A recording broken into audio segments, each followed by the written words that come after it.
Hello friends, book insider पर आप सभी का स्वागत है। आज हम बात करने वाले हैं think less do more by Peter Hollins book के बारे में। कई बार हम किसी काम को शुरू ही नहीं कर पाते क्योंकि हमें लगता है कि हमें इसे परफेक्ट तरीके से करना चाहिए। ये सोच हमें जकड़ लेती है और हम सिर्फ सोचते रह जाते हैं लेकिन कुछ कर नहीं पाते। इसे ही इनर्शिया कहा जाता है, यानी जड़ता या ठहराव। इसका सबसे आसान इलाज ये है कि अपने स्टैंडर्ड्स को कुछ कम कर दिया जाए।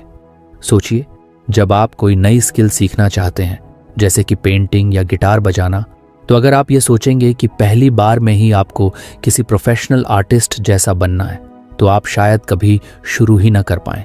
आपको लगेगा कि आप अच्छे नहीं हैं और आप ये सोचकर खुद को रोक लेंगे कि जब तक आप परफेक्ट ना हो जाएं, तब तक इसे करने का कोई फायदा नहीं। लेकिन अगर आप अपने स्टैंडर्ड्स कम कर दें और बस एक छोटा सा डूडल बना लें या एक सिंपल धुन बजाने की कोशिश करें, तो आप शुरुआत कर लेंगे। एक बार शुरुआत हो जाए तो आगे बढ़ना आसान हो जाता है। इसी तरह जब हम किसी बड़े टास्क के बारे में सोचते हैं तो वह इतना भारी लगने लगता है कि हम उस पर काम ही नहीं कर पाते। मान लीजिए आपको एक 10 पेज की रिपोर्ट लिखनी है और आप ये सोच रहे हैं कि इसे बहुत ही परफेक्ट होना चाहिए। ये सोचते ही आपको लगेगा कि यह बहुत मुश्किल है और आप टाल मटोल प्रोक्रेस्टिनेशन करने लगेंगे। लेकिन अगर आप यह सोचें कि बस पहला पैराग्राफ ही लिखना है, चाहे वह कैसा भी हो, तो आप काम शुरू कर पाएंगे। हमारा दिमाग फिनिश लाइन देखने में ज्यादा दिलचस्पी लेता है, लेकिन जब वह यह देखता है कि वह बहुत दूर है तो वह डर जाता है।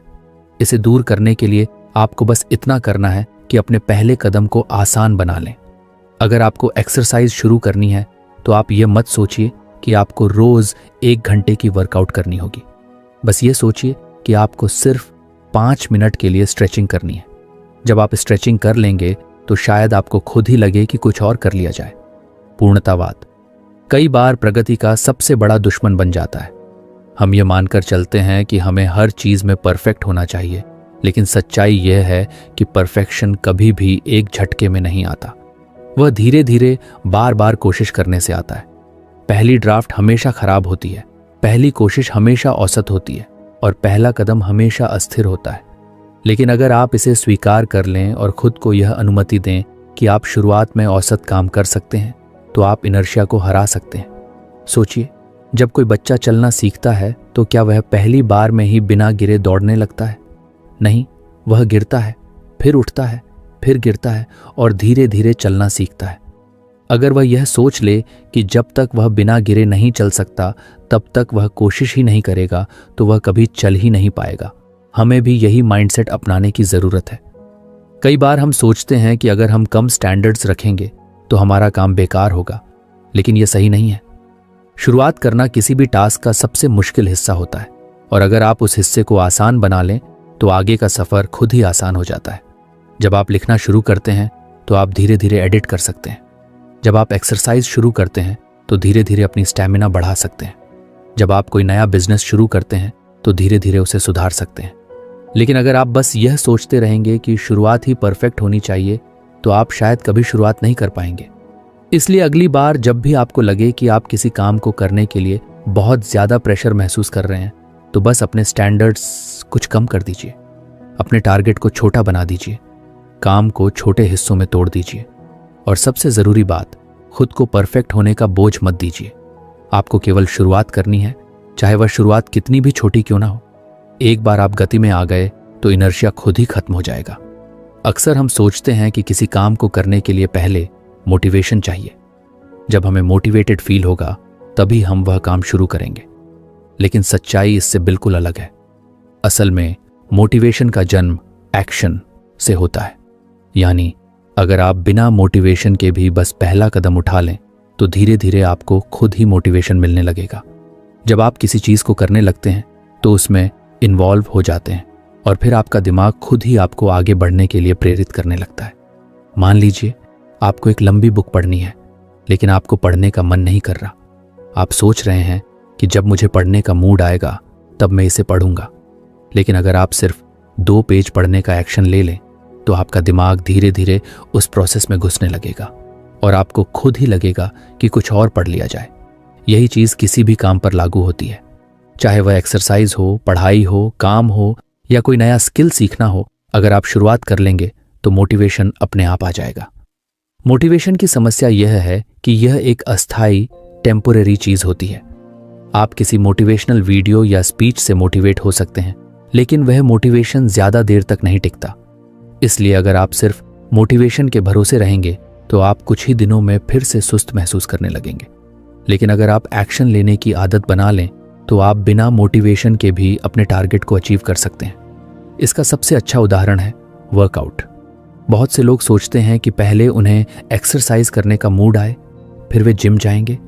लेकिन अगर वे सिर्फ 5 मिनट की स्ट्रेचिंग से शुरुआत कर लें तो उनका शरीर और दिमाग धीरे धीरे उसमें लग जाएगा और फिर उनका मन करेगा कि कुछ और एक्सरसाइज कर ली जाए।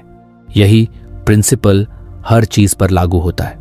जब आप किसी भी काम को करने लगते हैं तो आपकी एनर्जी उस ओर शिफ्ट होने लगती है और मोटिवेशन अपने आप पैदा होने लगता है। सोचिए कि आपने कभी पहले किसी काम को करने में बहुत आलस महसूस किया होगा, लेकिन जब किसी कारणवश आपने उसे शुरू कर दिया तो आपको मजा आने लगा। इसका कारण यही है कि एक्शन लेने के बाद आपका दिमाग उसी दिशा में काम करने के लिए ट्यून हो जाता है। कई बार हमें किसी काम की शुरुआत में बहुत बोर्डम महसूस होती है, लेकिन अगर हम इसे जारी रखते हैं तो वह चीज धीरे धीरे इंटरेस्टिंग लगने लगती है। यह साइकोलॉजिकल फैक्ट है कि जब हम किसी एक्टिविटी में इन्वॉल्व हो जाते हैं तो हमारा माइंड उसे कंप्लीट करने की दिशा में काम करने लगता है। इसका एक और बड़ा फायदा यह होता है कि जब आप एक्शन लेना शुरू कर देते हैं तो आपके अंदर की संदेह, सेल्फ डाउट और अनिश्चितता, अनसर्टेनिटी भी धीरे धीरे कम होने लगती है। जब आप सिर्फ सोचते रहते हैं कि कोई काम मुश्किल है तो वह आपको और भी कठिन लगता है, लेकिन जब आप उसे करना शुरू कर देते हैं तो आपको महसूस होता है कि वह उतना मुश्किल नहीं था जितना आपने सोचा था। एक और इंटरेस्टिंग बात यह है कि एक्शन लेना आपकी सेल्फ इमेज को भी बदल सकता है। अगर आप सोचते हैं कि आप आलसी, लेजी इंसान हैं तो आप वैसे ही बिहेव करेंगे। लेकिन अगर आप सिर्फ 5 मिनट का एक्शन ले लें तो आप अपने बारे में नई स्टोरी क्रिएट कर सकते हैं। मैं एक ऐसा इंसान हूं जो बिना मोटिवेशन के भी काम कर सकता है। ये सोचते ही आप और ज्यादा करने के लिए तैयार हो जाते हैं। मोटिवेशन के लिए एक्शन जरूरी क्यों है? इसे समझने के लिए इसे साइकिल की तरह देख सकते हैं। जब आप कोई एक्शन लेते हैं तो आपको छोटा सा रिजल्ट मिलता है। ये रिजल्ट आपकी आत्मविश्वास, कॉन्फिडेंस को बढ़ाता है और फिर आपको और ज्यादा करने की प्रेरणा मिलती है। धीरे धीरे यह मोटिवेशन बढ़ता जाता है और आप अपनी लाइफ में बड़े बदलाव ला सकते हैं। इसे और आसान भाषा में कहें तो अगर आप किसी काम को करने का मन नहीं होने के बावजूद उसे शुरू कर देंगे तो कुछ ही देर में आपको खुद ही उसमें इंटरेस्ट आने लगेगा। और जब आप बार बार ऐसा करने लगेंगे तो आपको मोटिवेशन का इंतजार करने की जरूरत ही नहीं पड़ेगी। आप एक्शन लेंगे और एक्शन से ही मोटिवेशन पैदा होगा। अक्सर हम जब भी रिस्क का नाम सुनते हैं तो हमारे दिमाग में डर पैदा होता है। हमें लगता है कि अगर हमने कोई बड़ा कदम उठाया और वह गलत साबित हुआ तो हम मुसीबत में पड़ सकते हैं। यही सोच हमें कई नए अवसरों से दूर रखती है। लेकिन असल में रिस्क सिर्फ खतरा नहीं है, बल्कि ग्रोथ का एक जरिया भी हो सकता है। जब हम रिस्क को एक डराने वाली चीज की तरह देखने की बजाय उसे सीखने और आगे बढ़ने के मौके के रूप में देखते हैं तो हमारी जिंदगी पूरी तरह बदल सकती है। सोचिए, अगर कोई बच्चा साइकिल चलाना सीखना चाहता है तो उसे गिरने का रिस्क होता है। अगर वह सिर्फ इस डर से कभी कोशिश ही ना करे कि वह गिर सकता है तो वह कभी भी साइकिल चलाना नहीं सीख पाएगा। लेकिन जब वह यह रिस्क लेता है, गिरता है, उठता है और फिर से कोशिश करता है तो एक दिन वह बिना गिरे आराम से साइकिल चला सकता है। यही प्रिंसिपल हमारी पूरी लाइफ में लागू होता है। बहुत से लोग कंफर्ट जोन में रहना पसंद करते हैं क्योंकि वहां कोई रिस्क नहीं होता। लेकिन कंफर्ट जोन में रहने से हमें अपने जीवन को सीमित करना पड़ता है। जोन में रहने का सबसे बड़ा नुकसान यह है कि आप कभी ग्रो नहीं कर पाते। जब आप कोई नया स्किल सीखते हैं, कोई नया बिजनेस शुरू करते हैं या कोई नया चैलेंज लेते हैं तो उसमें रिस्क तो होता है, लेकिन उसी के साथ सीखने और आगे बढ़ने के भी बहुत बड़े मौके होते हैं। रिस्क लेने का मतलब ये नहीं है कि आप बिना सोचे समझे कोई भी बड़ा कदम उठा लें। इसका मतलब ये है कि आप कैलकुलेटेड रिस्क लें, यानी आप पहले सिचुएशन को एनालाइज करें, उसके फायदे और नुकसान को समझें और फिर एक इन्फॉर्म्ड डिसीजन लें। जब आप इस तरह से रिस्क लेते हैं तो आपके फेलियर के चांसेस कम हो जाते हैं और सक्सेस के चांसेस बढ़ जाते हैं। रिस्क को एम्ब्रेस करने का एक और बड़ा फायदा यह है कि यह आपको मानसिक रूप से मजबूत बनाता है। जब आप बार बार छोटे छोटे जोखिम लेते हैं और उनसे सीखते हैं तो आपके अंदर किसी भी चुनौती का सामना करने की क्षमता बढ़ जाती है, का सामना करने का कॉन्फिडेंस आ जाता है।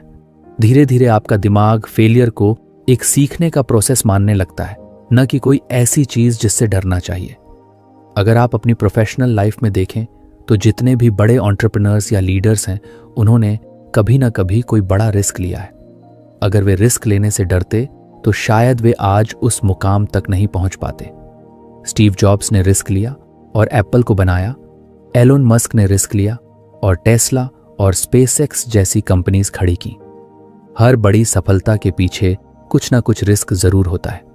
इसी तरह हमारी पर्सनल लाइफ में भी अगर हम हमेशा सेफ खेलने की कोशिश करेंगे तो हम कभी अपनी फुल पोटेंशियल तक नहीं पहुंच पाएंगे। अगर कोई इंसान किसी से अपने दिल की बात कहने से डरता है क्योंकि उसे रिजेक्शन का रिस्क है, तो वह कभी भी अपने फीलिंग्स को एक्सप्रेस नहीं कर पाएगा। लेकिन अगर वह रिस्क लेता है तो या तो उसे सक्सेस मिलेगी या फिर वह रिजेक्शन से कुछ नया सीख कर आगे बढ़ेगा। रिस्क लेने का मतलब यह भी नहीं है कि आप हमेशा जीतेंगे। कई बार आप फेल भी होंगे, लेकिन यही फेलियर्स आपको सिखाएंगे कि अगली बार चीजों को और बेहतर कैसे किया जाए।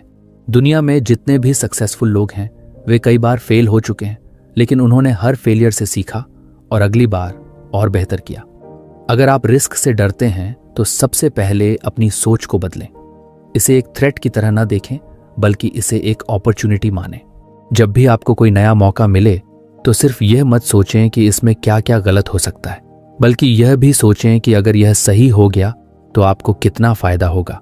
यह सोचने की आदत आपको प्रोएक्टिव बनाएगी और आप अपनी लाइफ में ज्यादा अपॉर्चुनिटीज को ग्रैब कर पाएंगे।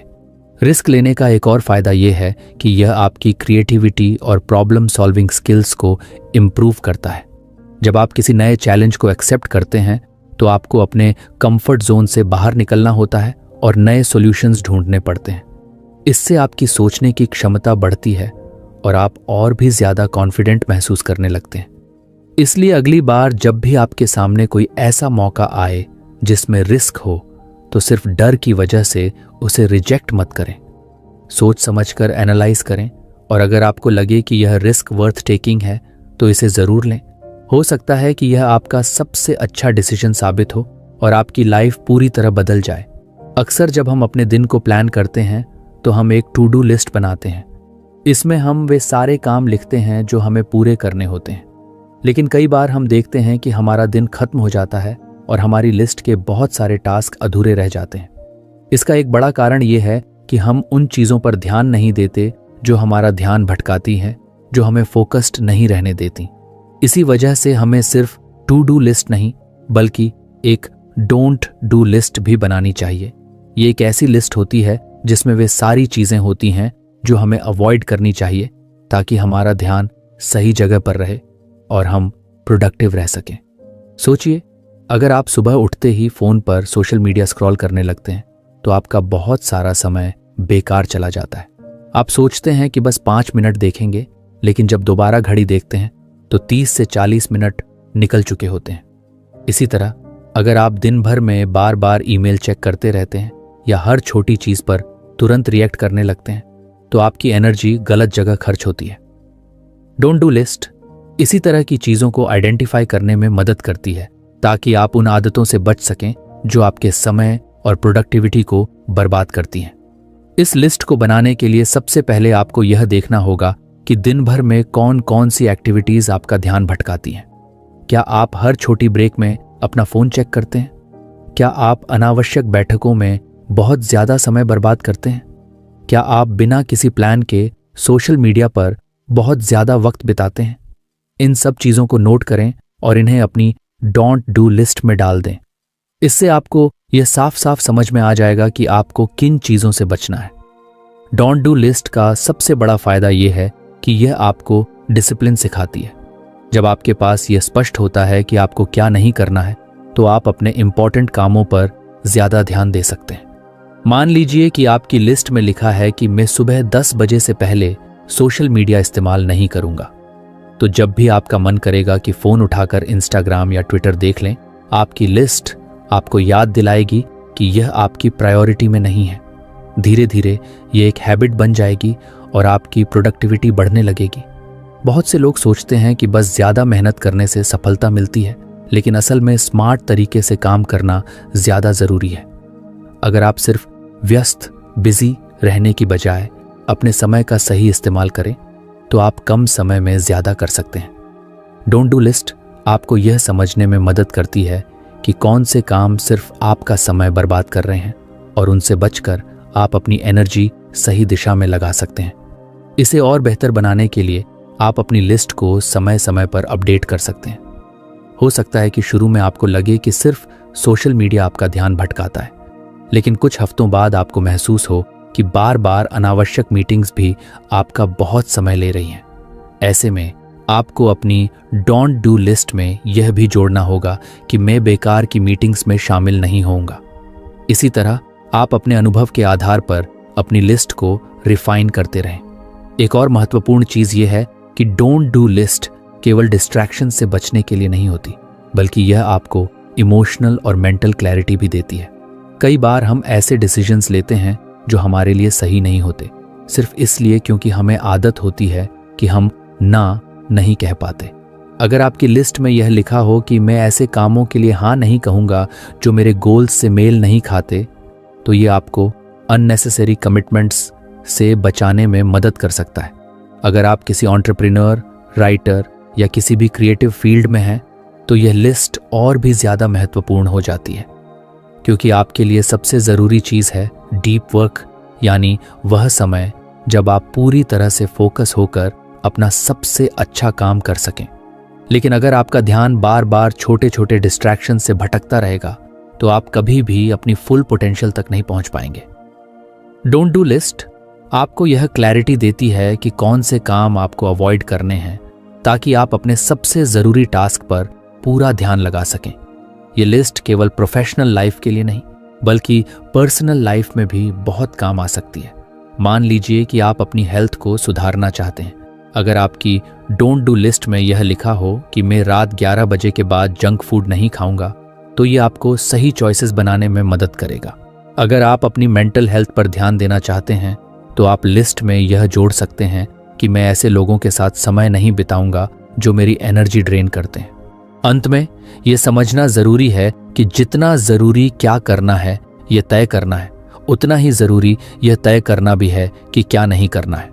हम सभी के पास 24 घंटे ही होते हैं, और अगर हम सही जगह अपनी एनर्जी लगाना सीख लें, तो हम अपनी लाइफ में बड़ा बदलाव ला सकते हैं। एक छोटी सी डोंट डू लिस्ट बनाना एक आसान लेकिन पावरफुल तरीका है अपने दिन को बेहतर और ज़्यादा प्रोडक्टिव बनाने का। अगर आप इसे ईमानदारी से फॉलो करते हैं, तो आप देखेंगे कि कैसे आपकी एफिशिएंसी, फोकस और ओवरऑल हैप्पीनेस बढ़ने लगती है।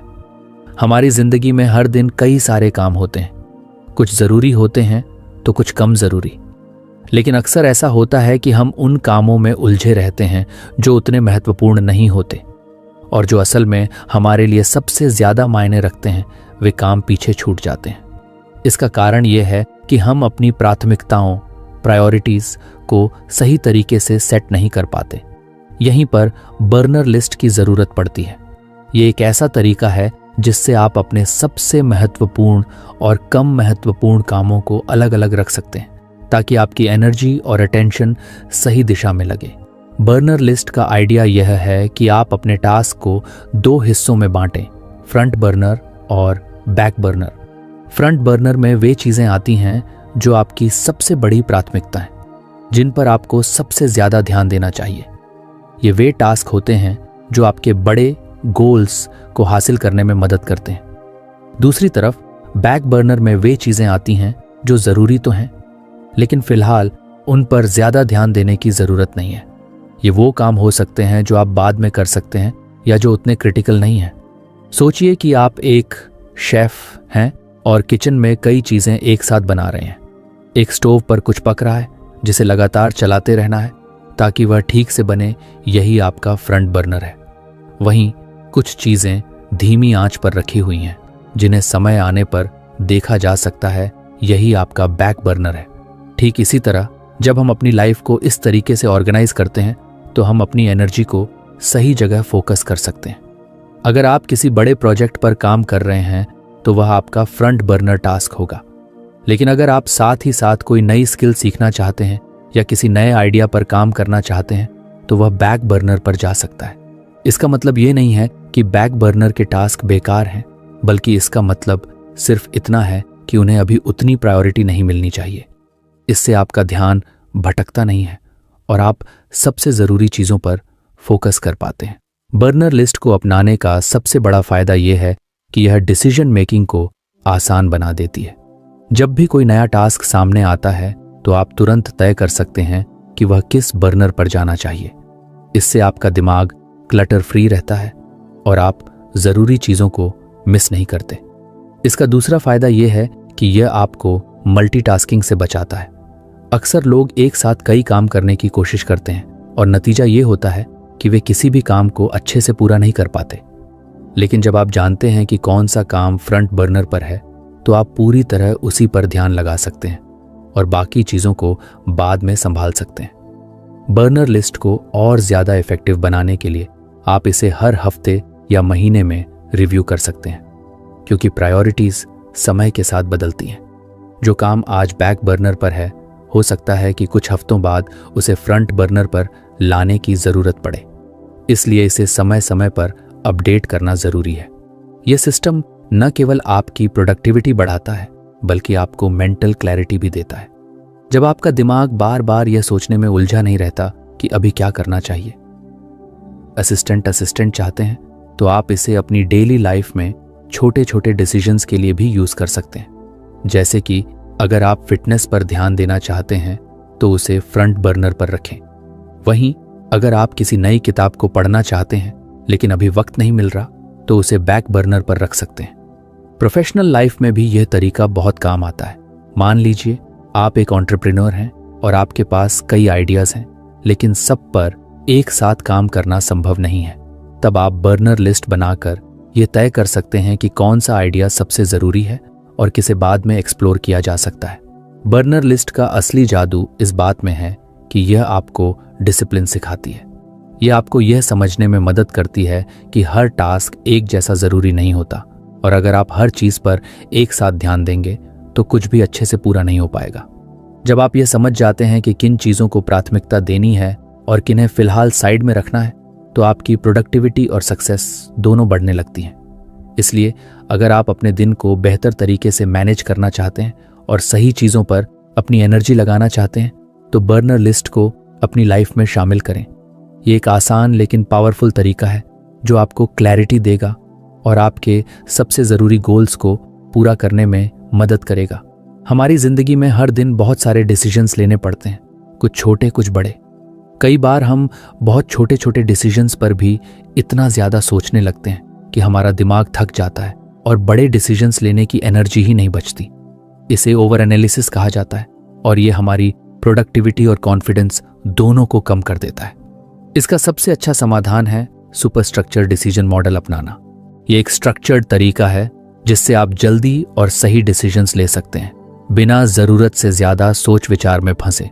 सोचिए कि अगर हर बार आपको यह सोचना पड़े कि आपको सुबह क्या पहनना है, क्या नाश्ता करना है या किस ईमेल का जवाब पहले देना है, तो आपका दिमाग इन छोटे छोटे डिसीजंस में ही उलझ जाएगा।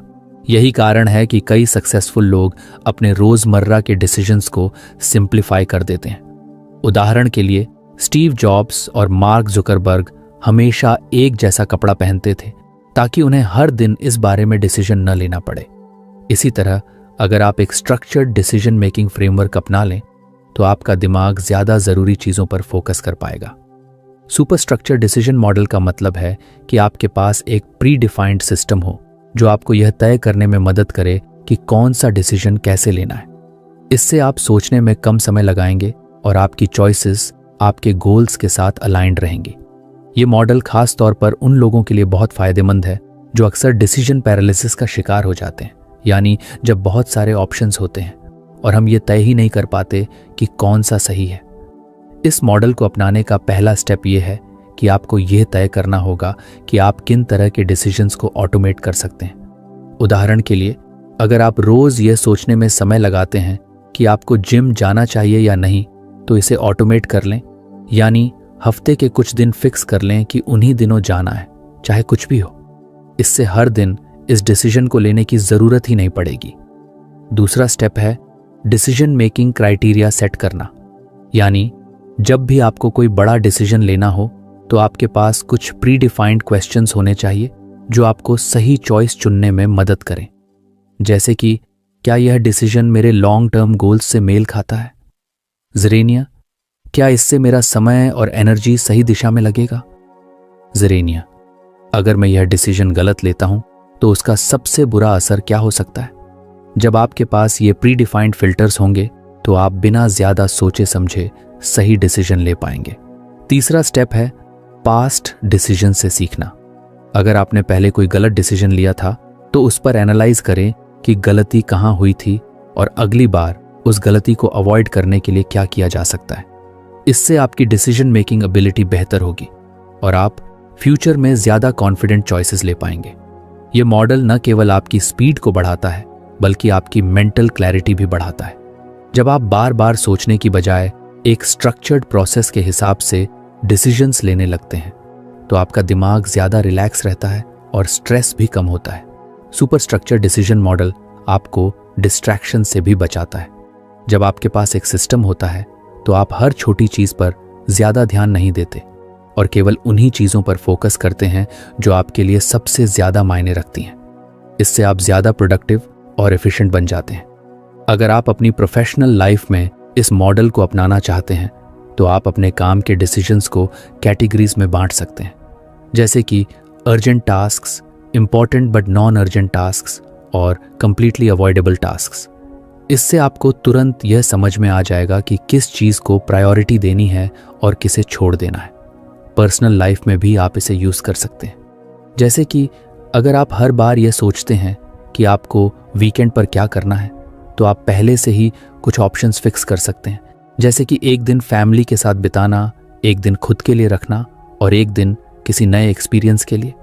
इससे आपको बार बार डिसीजन लेने की जरूरत नहीं पड़ेगी और आपका समय ज्यादा ऑर्गेनाइज्ड रहेगा। सुपर स्ट्रक्चर डिसीजन मॉडल को अपनाने से आप न सिर्फ तेजी से डिसीजंस ले पाएंगे बल्कि आपको यह भी समझ में आएगा कि आपके चॉइसेस आपके गोल्स के साथ अलाइंड हैं या नहीं। ये एक पावरफुल तरीका है जो आपको ओवर थिंकिंग से बचाकर स्मार्ट और कॉन्फिडेंट डिसीजन मेकर बनाता है। हम सबकी बॉडी एक खास तरह की रिदम के हिसाब से काम करती है जिसे अल्ट्राडायन रिदम्स कहा जाता है। ये वही नेचुरल साइकिल है जो हमारी एनर्जी लेवल्स को पूरे दिन में ऊपर नीचे करती रहती है। कई बार आपने महसूस किया होगा कि सुबह के किसी समय आप बहुत एनर्जेटिक और फोकस्ड महसूस करते हैं, लेकिन कुछ घंटों बाद अचानक से थकान या डिस्ट्रैक्शन महसूस होने लगती है। यही अल्ट्राडायन रिदम्स का असर होता है। अगर हम इस नेचुरल एनर्जी साइकिल को समझकर अपने काम का स्केड्यूल बनाएं तो हम अपनी प्रोडक्टिविटी को कई गुना बढ़ा सकते हैं। अक्सर लोग ये गलती करते हैं कि वे पूरे दिन एक ही तरह की एनर्जी एक्सपेक्ट करते हैं। वे सोचते हैं कि अगर वे सुबह 9 बजे से शाम 6 बजे तक लगातार काम करेंगे तो उनका आउटपुट हमेशा एक जैसा रहेगा, लेकिन ऐसा नहीं होता। हमारी बॉडी हर 90 से 120 मिनट के साइकिल में काम करती है, यानी लगभग 1.5 से 2 घंटे के बाद हमारी एनर्जी धीरे धीरे कम होने लगती है और हमें एक छोटे ब्रेक की जरूरत होती है। अगर हम इस नेचुरल साइकिल के हिसाब से काम करें तो हम ज्यादा प्रोडक्टिव और कम थके हुए महसूस करेंगे। सोचिए, अगर आप अपने हाईएस्ट एनर्जी लेवल के समय सबसे जरूरी और डिमांडिंग टास्क्स करें तो आपका काम कितना एफिशिएंट हो जाएगा। और जब आपकी एनर्जी लो हो तो आप ऐसे काम करें जो ज्यादा दिमागी मेहनत नहीं मांगते, जैसे कि ईमेल्स चेक करना, मीटिंग्स अटेंड करना या प्लानिंग करना। इस तरह आप अपने शरीर की नेचुरल रिदम के साथ काम करेंगे, न कि उसके खिलाफ। इसका सबसे अच्छा तरीका यह है कि आप अपने एनर्जी पैटर्न्स को ऑब्जर्व करें। एक हफ्ते तक ध्यान दें कि दिन के किस समय आप सबसे ज्यादा एनर्जेटिक और फोकस्ड महसूस करते हैं और किस समय आपको सुस्ती या डिस्ट्रैक्शन महसूस होती है। इससे आपको पता चलेगा कि आपकी पीक फू मानसू हॉर्स कौन से हैं। जब आपको अपने पीक हॉर्स का पता चल जाए तो उन घंटों में सबसे क्रिटिकल काम करें, वह काम जो सबसे ज्यादा कंसंट्रेशन और क्रिएटिविटी मांगता है। जैसे कि अगर आप राइटर हैं तो अपनी राइटिंग सुबह के हाई एनर्जी आवर्स में करें। अगर आप किसी स्ट्रैटेजी या प्लानिंग पर काम कर रहे हैं तो इसे भी अपने पीक टाइम में रखें। दूसरी तरफ जब आपकी एनर्जी नेचुरली लो होती है तो उस समय लाइट टास्क्स करें, जैसे कि कॉल्स, ईमेल्स या कैजुअल डिस्कशंस। बहुत से लोग ये सोचकर गिल्ट महसूस करते हैं कि वे पूरे दिन लगातार हाई एनर्जी पर काम नहीं कर पाते, लेकिन असल में ऐसा करना पॉसिबल ही नहीं है। दुनिया के सबसे प्रोडक्टिव लोग भी ब्रेक्स लेते हैं और अपने शरीर की नेचुरल एनर्जी के हिसाब से काम करते हैं। जब आप इस बात को समझ लेते हैं कि आपकी बॉडी कैसे काम करती है तो आप स्मार्ट तरीके से अपने काम को ऑर्गेनाइज कर सकते हैं।